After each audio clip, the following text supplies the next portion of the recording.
ਖਬਰਾਂ ਦੇ ਬੁਲੇਟਿਨ ਦੇ ਸਪਾਂਸਰ ਨੇ ਰੀਅਲਟਰ ਗੁਰਜਤਿੰਦਰ ਸਿੰਘ ਰੰਧਾਵਾ। ਹਰ ਤਰ੍ਹਾਂ ਦੀ ਪ੍ਰਾਪਰਟੀ ਖਰੀਦਣ ਤੇ ਵੇਚਣ ਲਈ ਤੁਸੀਂ ਕਾਲ ਕਰ ਸਕਦੇ ਹੋ। ਸਤਿ ਸ਼੍ਰੀ ਅਕਾਲ ਜੀ, ਤੁਸੀਂ ਦੇਖ ਰਹੇ ਹੋ ਪੰਜਾਬ ਮਿਲ USA ਟੀਵੀ ਤੇ ਮੈਂ ਸੁਰਭੀ। ਖਬਰਾਂ ਦੇ ਇਸ ਬੁਲੇਟਿਨ 'ਚ ਬਹੁਤ-ਬਹੁਤ ਸਵਾਗਤ। ਪੇਸ਼ ਆਨ ਦੇਸ਼ ਤੇ ਵਿਦੇਸ਼ ਨਾਲ ਜੁੜੀਆਂ ਹੋਈਆਂ ਕੁਝ ਖਾਸ ਤੇ ਚੋਣਵੀਆਂ ਖਬਰਾਂ। ਟਰੰਪ ਨੇ ਬਦਲ ਦਿੱਤੇ VOTING ਦੇ ਨਿਯਮ। ਹੁਣ VOTING ਲਈ ਨਾਗਰਿਕਤਾ ਦਾ ਸਬੂਤ ਹੋਵੇਗਾ ਜ਼ਰੂਰੀ। UK ਨੇ ਵੀਜ਼ਾ ਫੀਸਾਂ 'ਚ ਕੀਤਾ ਵਾਧਾ, ਪੜ੍ਹਨਾ ਅਤੇ ਰਹਿਣਾ ਹੋਇਆ ਮਹਿੰਗਾ। ਨਿਊਜ਼ੀਲੈਂਡ 'ਚ ਭਾਰਤੀ ਵਿਦਿਆਰਥੀ ਦਾ ਦਾਖਲਾ 48% ਵਧਿਆ। ਆਮ ਚੋਣਾਂ ਤੋਂ ਪਹਿਲਾਂ ਕੈਨੇਡਾ ਦਾ ਭਾਰਤ ਤੇ ਵੱਡਾ ਇਲਜ਼ਾਮ। ਪੰਜਾਬੀ ਨੂੰ ਅਮਰੀਕਾ 'ਚ ਮਿਲੀ ਅਧਿਕਾਰਤ ਮਾਨਤਾ। ਅਮਰੀਕਾ ਤੇ ਯੂਕਰੇਨ ਵਿਚਾਲੇ ਵੱਡਾ ਸਮਝੌਤਾ। ਹੁਣ ਇਹਨਾਂ ਖਬਰਾਂ ਦਾ ਵਿਸਤਾਰ। ਇਸ ਦੇ ਨਾਲ ਹੀ ਦੇਸ਼ ਤੇ ਵਿਦੇਸ਼ ਨਾਲ ਜੁੜੀਆਂ ਹੋਈਆਂ तमाम ਖਬਰਾਂ।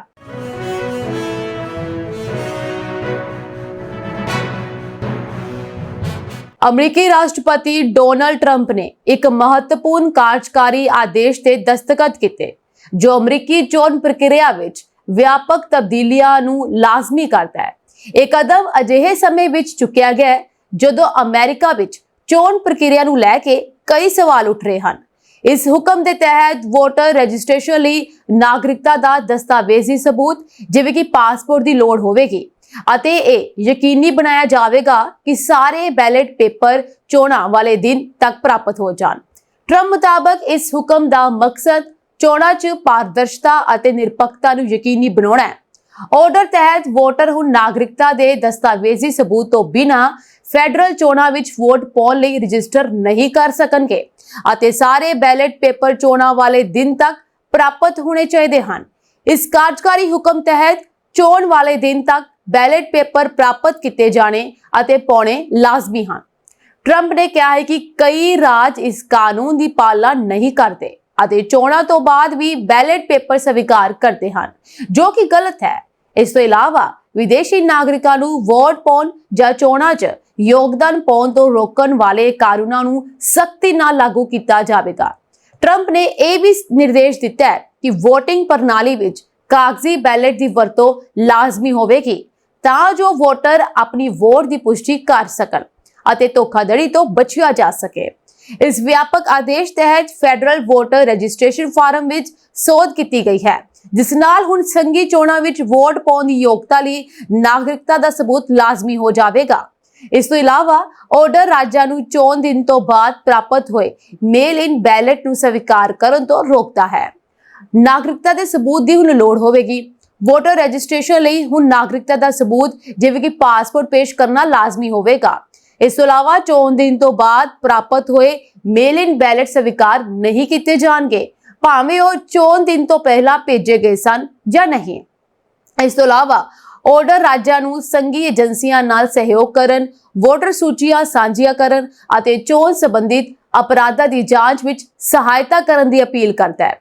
ਜੇਕਰ ਰਾਜ ਇਨ੍ਹਾਂ ਨਵੇਂ ਨਿਯਮਾਂ ਦੀ ਪਾਲਣਾ ਨਹੀਂ ਕਰਦੇ ਹਨ ਤਾਂ ਉਹਨਾਂ ਨੂੰ ਦਿੱਤੀ ਜਾਣ ਵਾਲੀ ਸੰਘੀ ਵਿੱਤੀ ਸਹਾਇਤਾ ਵਿੱਚ ਕਟੌਤੀ ਕੀਤੀ ਜਾ ਸਕਦੀ ਹੈ।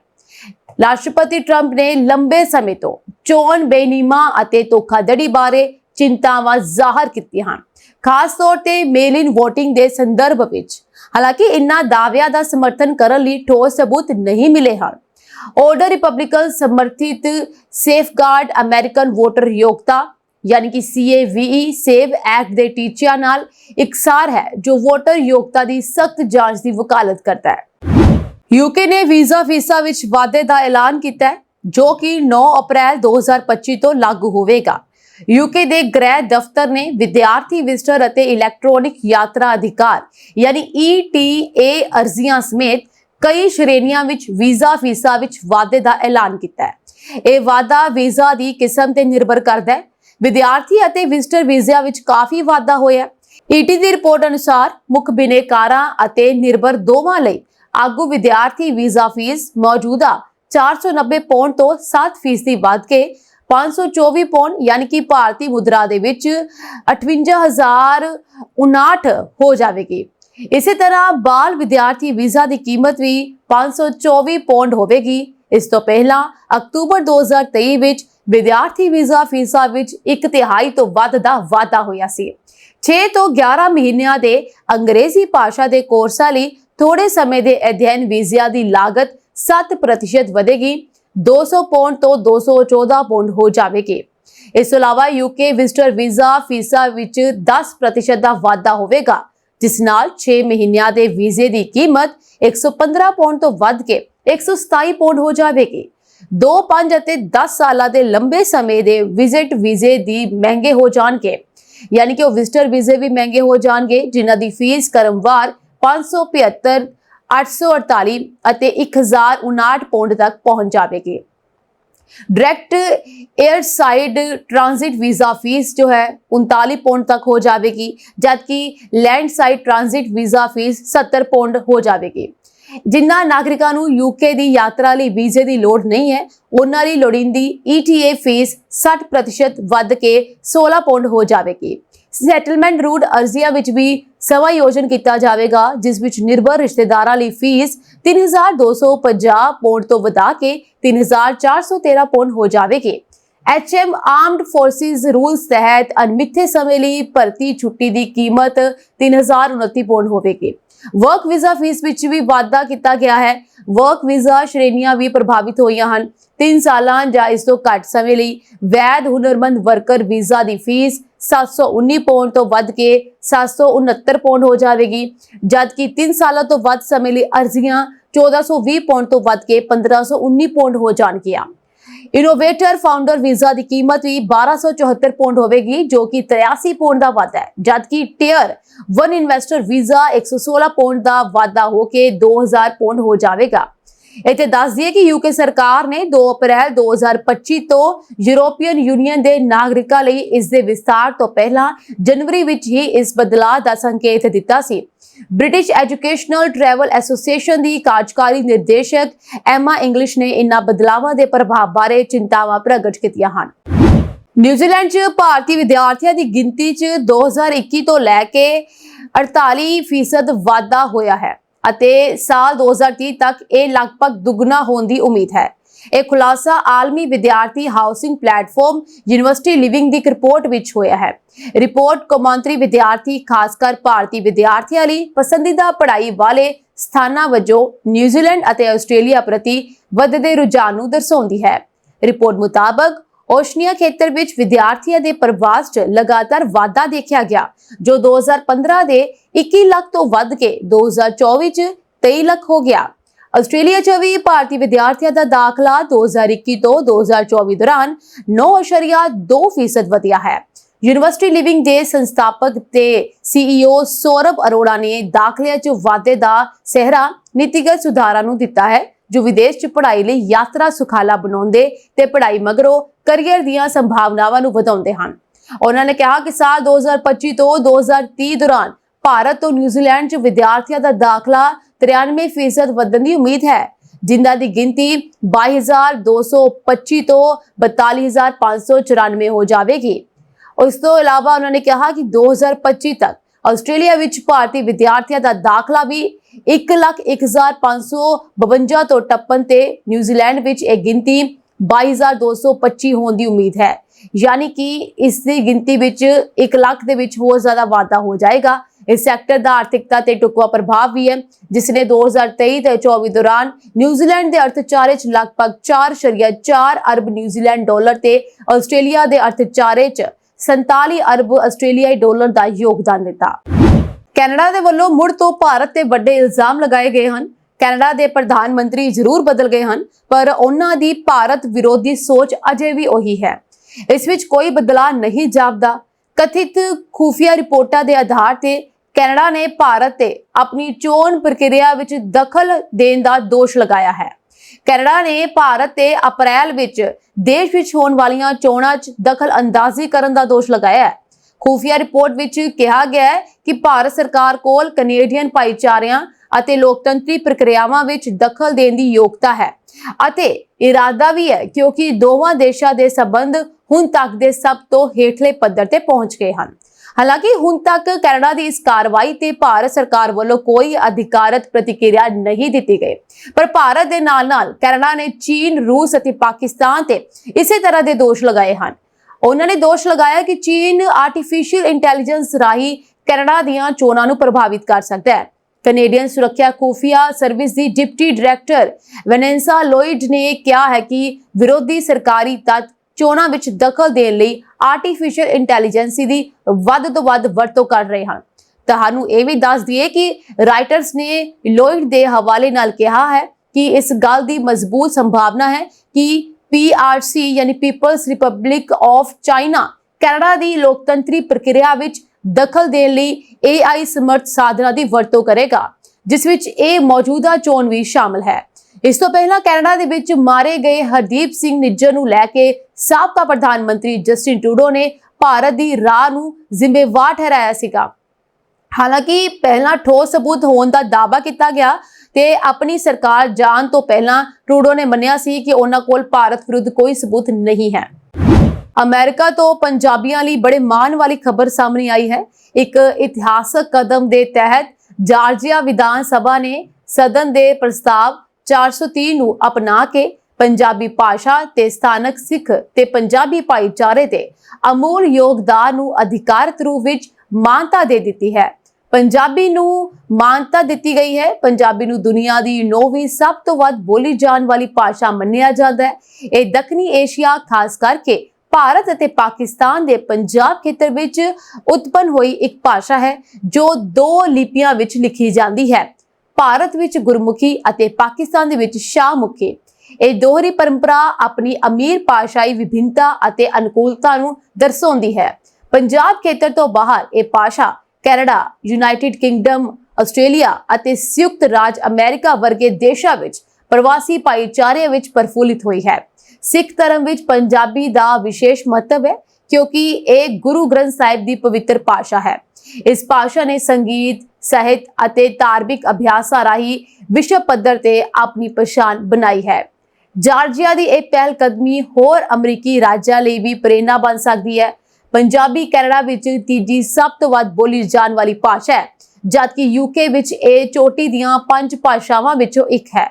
ਜਾਰਜੀਆ ਦੇ ਕਦਮ ਨਾ ਸਿਰਫ ਭਾਸ਼ਾ ਦੇ ਵਿਸ਼ਵ ਵਿਆਪੀ ਮਹੱਤਵ ਨੂੰ ਦਰਸਾਉਂਦਾ ਹੈ, ਸਗੋਂ ਡਾਇਸਪੋਰਾ ਭਾਈਚਾਰਿਆਂ ਦੀ ਉਹਨਾਂ ਜ਼ਮੀਨਾਂ ਨੂੰ ਅਮੀਰ ਬਣਾਉਣ ਦੀ ਸ਼ਕਤੀ ਨੂੰ ਵੀ ਉਜਾਗਰ ਕਰਦਾ ਹੈ ਜਿਨ੍ਹਾਂ ਨੂੰ ਉਹ ਆਪਣਾ ਘਰ ਕਹਿੰਦੇ ਹਨ। ਅਮਰੀਕਾ ਤੇ ਯੂਕਰੇਨ ਵਿਚਾਲੇ ਜੰਗਬੰਦੀ ਗੱਲਬਾਤ ਦੌਰਾਨ ਵੱਡਾ ਸਮਝੌਤਾ ਹੋਇਆ ਹੈ। ਰੂਸ ਨਾਲ ਜੰਗ ਨੂੰ ਰੋਕਣ ਵੱਲ ਇੱਕ ਕਦਮ ਅੱਗੇ ਵਧਦਿਆਂ ਅਮਰੀਕਾ ਤੇ ਯੂਕਰੇਨ ਨੇ ਸੁਰੱਖਿਅਤ ਨੈਵੀਗੇਸ਼ਨ ਨੂੰ ਸੀਮਿਤ ਕਰਨ, ਬਲ ਦੀ ਵਰਤੋਂ ਨੂੰ ਖਤਮ ਕਰਨ ਅਤੇ ਕਾਲੇ ਸਾਗਰ ਵਿੱਚ ਵਪਾਰਕ ਜਹਾਜ਼ਾਂ ਤੇ ਹਮਲੇ ਰੋਕਣ ਲਈ ਸਹਿਮਤੀ ਦਿੱਤੀ ਹੈ। ਵਾਈਟ ਹਾਊਸ ਨੇ ਕਿਹਾ ਹੈ ਕਿ ਵਪਾਰਕ ਜਹਾਜ਼ਾਂ ਦੀ ਵਰਤੋਂ ਫੌਜੀ ਉਦੇਸ਼ਾਂ ਲਈ ਨਹੀਂ ਕੀਤੀ ਜਾਵੇਗੀ। ਇਸ ਤੋਂ ਇਲਾਵਾ ਵਾਈਟ ਹਾਊਸ ਨੇ ਕਿਹਾ ਹੈ ਕਿ ਅਮਰੀਕਾ ਤੇ ਯੂਕਰੇਨ ਇਸ ਗੱਲ ਤੇ ਵੀ ਸਹਿਮਤ ਹੋਏ ਹਨ ਕਿ ਅਮਰੀਕਾ ਜੰਗੀ ਕੈਦੀਆਂ ਦੀ ਅਦਲਾ ਬਦਲੀ, ਨਾਗਰਿਕ ਕੈਦੀਆਂ ਦੀ ਰਿਹਾਈ ਅਤੇ ਯੂਕਰੇਨੀ ਬੱਚਿਆਂ ਦੀ ਵਾਪਸੀ 'ਚ ਮਦਦ ਕਰੇਗਾ। ਉਧਰ ਹੀ ਐਤਵਾਰ ਨੂੰ ਅਮਰੀਕੀ ਪ੍ਰਤੀਨਿਧੀ ਨੇ ਯੂਕਰੇਨ ਦੇ ਅਧਿਕਾਰੀਆਂ ਨਾਲ ਜੰਗਬੰਦੀ ਬਾਰੇ ਗੱਲਬਾਤ ਕੀਤੀ। ਸਾਊਦੀ ਅਰਬ ਦੀ ਰਾਜਧਾਨੀ ਰਿਆਦ 'ਚ ਹੋਈ ਬੈਠਕ 'ਚ ਕਾਲੇ ਸਾਗਰ 'ਚ ਵਪਾਰਕ ਜਹਾਜ਼ਾਂ ਦੀ ਸੁਰੱਖਿਆ ਲਈ ਹਮਲੇ ਰੋਕਣ ਤੇ ਵੀ ਚਰਚਾ ਹੋਈ। ਯੂਕਰੇਨ ਤੇ ਰੱਖਿਆ ਮੰਤਰੀ ਨੇ ਕਿਹਾ ਸੀ ਕਿ ਬੈਠਕ 'ਚ ਅਹਿਮ ਮੁੱਦਿਆਂ ਤੇ ਚਰਚਾ ਕੀਤੀ ਗਈ ਅਤੇ ਪ੍ਰਕਿਰਿਆ ਨੂੰ ਅੱਗੇ ਲਿਜਾਣ ਦੀ ਕੋਸ਼ਿਸ਼ ਕੀਤੀ ਜਾ ਰਹੀ ਹੈ। ਪਿਛਲੇ 3 ਸਾਲਾਂ ਤੋਂ ਚੱਲ ਰਹੇ ਯੂਕਰੇਨ ਯੁੱਧ ਵਿੱਚ 30 ਦਿਨਾਂ ਦੀ ਅਸਥਾਈ ਜੰਗਬੰਦੀ ਨੂੰ ਲੈ ਕੇ ਇੱਕ ਸਿਧਾਂਤਕ ਸਮਝੌਤਾ ਹੋਇਆ ਹੈ, ਪਰ ਹੁਣ ਤੱਕ ਇਸ ਨੂੰ ਪੂਰੀ ਤਰ੍ਹਾਂ ਲਾਗੂ ਨਹੀਂ ਕੀਤਾ ਗਿਆ। ਦੋਵਾਂ ਦੇਸ਼ਾਂ ਵਿਚਾਲੇ ਡਰੋਨ ਅਤੇ ਮਿਜ਼ਾਈਲਾਂ ਨਾਲ ਹਮਲੇ ਅਜੇ ਵੀ ਜਾਰੀ ਹਨ। ਜੰਗਬੰਦੀ ਲਈ ਸਭ ਤੋਂ ਵੱਡਾ ਵਿਵਾਦ ਇਹ ਹੈ ਕਿ ਕਿਹੜੇ ਅੱਡੇ ਹਮਲਿਆਂ ਤੋਂ ਸੁਰੱਖਿਅਤ ਰਹਿਣਗੇ। ਕੈਨੇਡਾ ਦੇ ਇੱਕ ਟਰੱਕ ਡਰਾਈਵਰ ਨੂੰ ਅਮਰੀਕਾ ਦੇ ਡੈਟਰਾਇਟ ਸਥਿਤ ਐਂਬੈਸਡਰ ਬ੍ਰਿਜ ਨੇੜੇ 116 ਪਾਉਂਡ ਕਰੀਬ 52,600 ਗ੍ਰਾਮ ਕੋਕੀਨ ਸਣੇ ਗ੍ਰਿਫਤਾਰ ਕੀਤਾ ਗਿਆ। ਅਮਰੀਕੀ ਕਸਟਮ ਐਂਡ ਬਾਰਡਰ ਪ੍ਰੋਟੈਕਸ਼ਨ ਅਧਿਕਾਰੀਆਂ ਨੇ ਦੱਸਿਆ ਕਿ ਇੱਕ ਵਿਦੇਸ਼ੀ ਟਰੱਕ ਨੂੰ ਚੈਕਿੰਗ ਲਈ ਰੋਕਿਆ ਗਿਆ ਤੇ ਇਸ ਦੌਰਾਨ ਉਸ ਟਰੱਕ 'ਚ ਲੁਕਾ ਕੇ ਰੱਖੇ ਗਏ ਬੈਗ ਬਰਾਮਦ ਹੋਏ ਜਿਨ੍ਹਾਂ 'ਚ ਨਸ਼ੀਲਾ ਪਦਾਰਥ ਭਰਿਆ ਹੋਇਆ ਸੀ। ਇਸ ਮਗਰੋਂ ਅਧਿਕਾਰੀਆਂ ਨੂੰ ਜਾਂਚ ਮਗਰੋਂ ਪਤਾ ਲੱਗਿਆ ਕਿ ਉਕਤ ਨਸ਼ੀਲਾ ਪਦਾਰਥ ਕੋਕੀਨ ਹੈ, ਜਿਸ ਨੂੰ ਜ਼ਬਤ ਕਰਕੇ ਪੁਲਿਸ ਨੇ ਟਰੱਕ ਨੂੰ ਵੀ ਜ਼ਬਤ ਕਰ ਲਿਆ ਤੇ ਨਾਲ ਹੀ ਡਰਾਈਵਰ ਨੂੰ ਗ੍ਰਿਫਤਾਰ ਕਰ ਲਿਆ ਗਿਆ। ਡਰਾਈਵਰ ਤੇ ਹੁਣ ਅਗਲੇਰੀ ਕਾਰਵਾਈ ਕਰਕੇ ਮੁਕੱਦਮਾ ਚਲਾਇਆ ਜਾ ਰਿਹਾ ਹੈ। ਫੀਲਡ ਆਪਰੇਸ਼ਨ ਦੇ ਡਾਇਰੈਕਟਰ ਨੇ ਇਸ ਮਾਮਲੇ ਦੀ ਜਾਣਕਾਰੀ ਦਿੰਦੇ ਹੋਏ ਦੱਸਿਆ ਕਿ ਕਾਰਵਾਈ ਇਸ ਗੱਲ ਦਾ ਸਬੂਤ ਹੈ ਕਿ ਦੇਸ਼ ਨੂੰ ਅਜਿਹੇ ਖਤਰਿਆਂ ਤੋਂ ਬਚਾਉਣ ਲਈ ਤੇ ਨਸ਼ਿਆਂ ਦੀ ਰੋਕਥਾਮ ਲਈ ਅਧਿਕਾਰੀ ਦਿਨ ਰਾਤ ਕੰਮ ਕਰ ਰਹੇ ਹਨ। ਉਹਨਾਂ ਨੇ ਅੱਗੇ ਕਿਹਾ ਕਿ ਇਸ ਕਾਰਵਾਈ ਨੂੰ ਅੰਜਾਮ ਦੇਣ ਵਾਲੇ ਅਧਿਕਾਰੀਆਂ ਤੇ ਰੀਜਨਲ ਲਾਅ ਇਨਫੋਰਸਮੈਂਟ ਨੂੰ ਮੈਂ ਸ਼ਾਬਾਸ਼ੀ ਦਿੰਦਾ ਹਾਂ ਜ਼ਿਕਰਯੋਗ ਹੈ ਕਿ ਇਸ ਤੋਂ ਪਹਿਲਾਂ ਫਰਵਰੀ 'ਚ ਵੀ ਇਸੇ ਜਗ੍ਹਾ ਇੱਕ ਕੈਨੇਡੀਅਨ ਟਰੱਕ ਡਰਾਈਵਰ 240 ਪੌਂਡ ਯਾਨੀ ਕਿ ਕਰੀਬ 108 ਕਿਲੋਗ੍ਰਾਮ ਕੋਕੀਨ ਸਣੇ गिरफ्तार ਕੀਤਾ ਗਿਆ ਸੀ। ਇਸ ਦੌਰਾਨ ਵੀ ਟਰੱਕ 'ਚ ਕੁਝ ਬੈਗ ਲੁਕਾ ਕੇ ਰੱਖੇ ਗਏ ਸਨ ਜਿਨ੍ਹਾਂ 'ਚੋਂ ਨਸ਼ੀਲਾ ਪਦਾਰਥ ਬਰਾਮਦ ਹੋਇਆ ਸੀ। ਅਮਰੀਕਾ ਤੋਂ ਇੱਕ ਵਾਰ ਫਿਰ ਦੁਖਦਾਇਕ ਖਬਰ ਸਾਹਮਣੇ ਆਈ ਹੈ।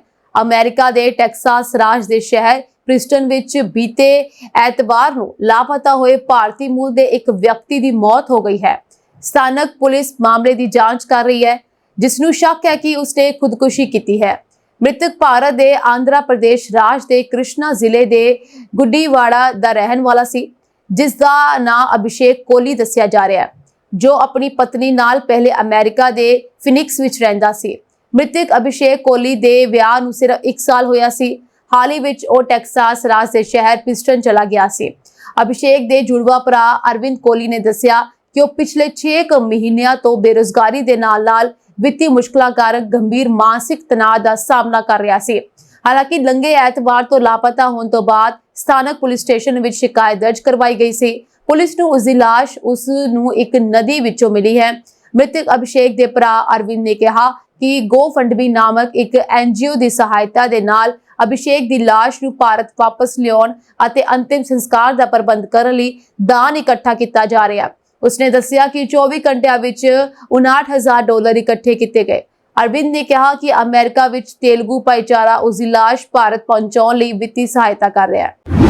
ਅਮਰੀਕੀ ਅਰਬਪਤੀ ਅਤੇ SpaceX ਦੇ ਸੰਸਥਾਪਕ ਐਲੋਨ ਮਸਕ ਨੇ ਆਪਣੀ ਇਲੈਕਟ੍ਰਿਕ ਕਾਰ ਨਿਰਮਾਣ ਕੰਪਨੀ ਟੈਸਲਾ ਵਿਰੁੱਧ ਹੋਏ ਭੰਨਤੋੜ ਹਮਲਿਆਂ ਨੂੰ ਅੱਤਵਾਦ ਦੱਸਿਆ।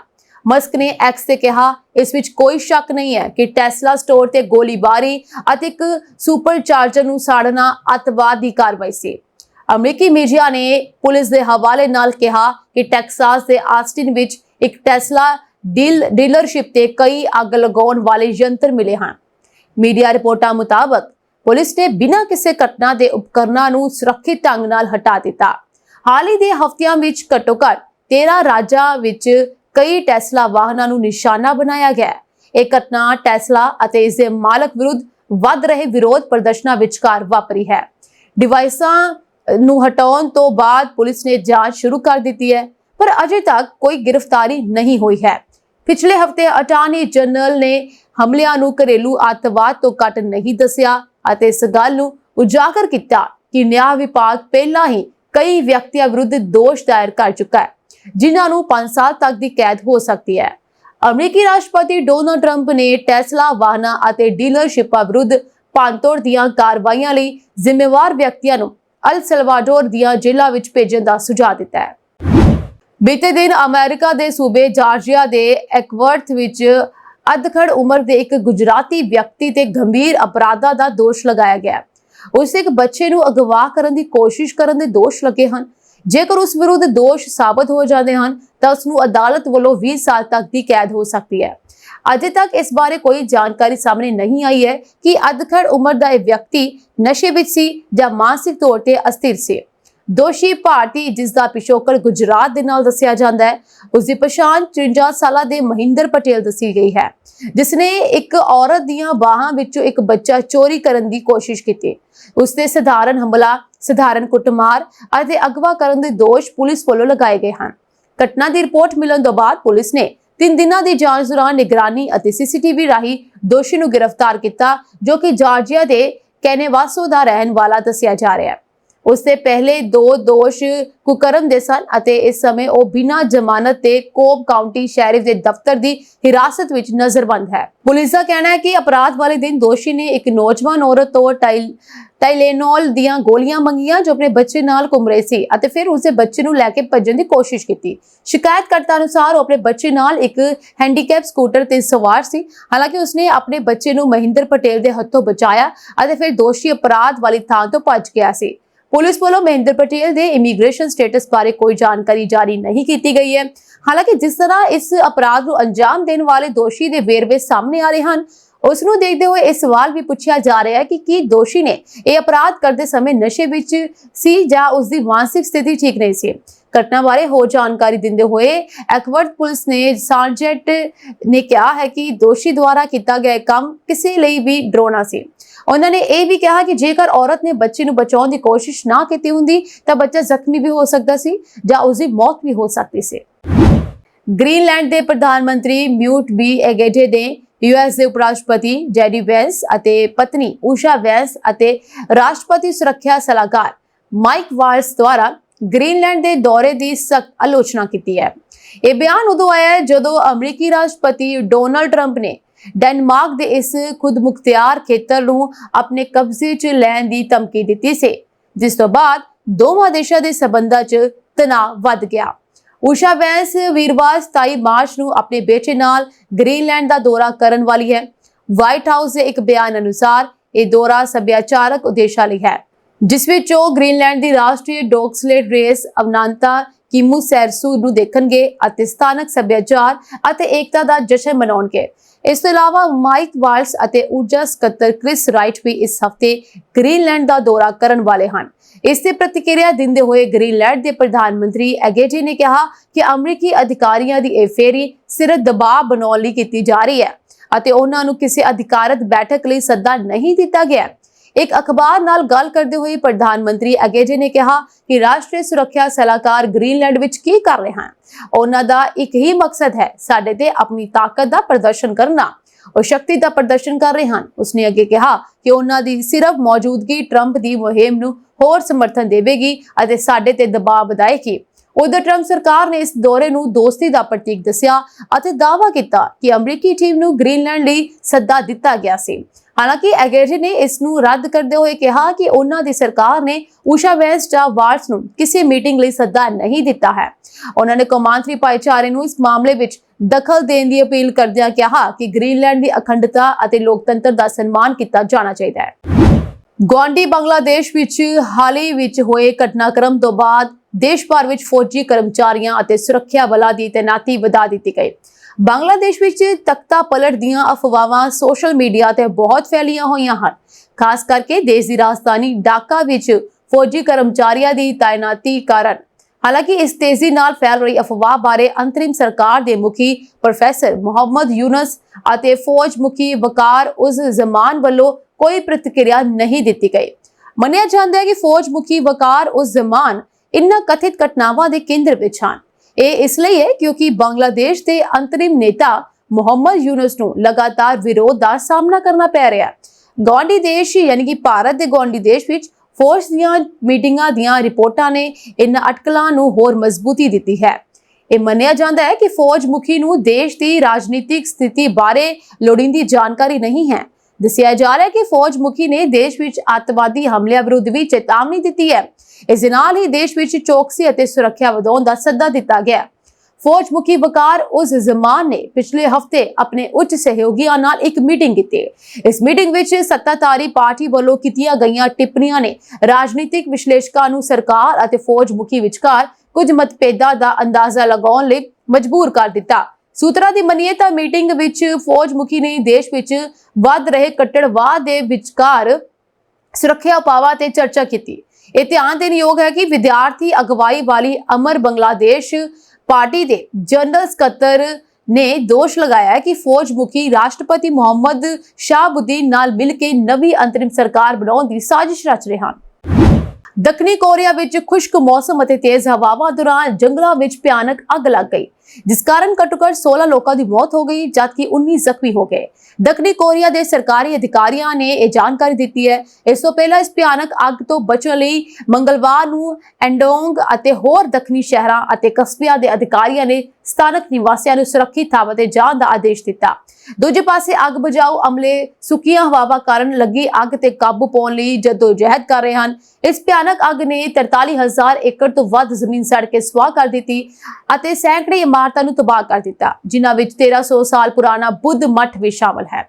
ਦੱਖਣੀ ਕੋਰੀਆ ਦੇ ਗ੍ਰਹਿ ਅਤੇ ਸੁਰੱਖਿਆ ਮੰਤਰਾਲੇ ਦੇ ਅਨੁਸਾਰ ਐਡੋਂਗ ਇਸ ਦੇ ਗੁਆਂਢੀ ਕਸਬਿਆਂ ਅਤੇ ਉਲਸਾਨ ਸ਼ਹਿਰ ਵਿੱਚ 5,500 ਤੋਂ ਵੱਧ ਲੋਕਾਂ ਨੂੰ ਆਪਣੇ ਘਰ ਛੱਡਣ ਲਈ ਮਜਬੂਰ ਹੋਣਾ ਪਿਆ। ਇਹ ਖੇਤਰ ਅੱਗ ਨਾਲ ਸਭ ਤੋਂ ਵੱਧ ਪ੍ਰਭਾਵਿਤ ਹੋਏ ਹਨ। ਕੋਰੀਆ ਹੈਰੀਟੇਜ ਸਰਵਿਸ ਦੇ ਅਧਿਕਾਰੀਆਂ ਨੇ ਦੱਸਿਆ ਕਿ ਉਈਸੋਂਗ ਵਿੱਚ ਅੱਗ ਲੱਗਣ ਕਾਰਨ 7ਵੀਂ ਸਦੀ ਦਾ ਗੋਇੰਸਾ ਦਾ ਬੋਧੀ ਮੱਠ ਸੜ ਕੇ ਸੁਆਹ ਹੋ ਗਿਆ।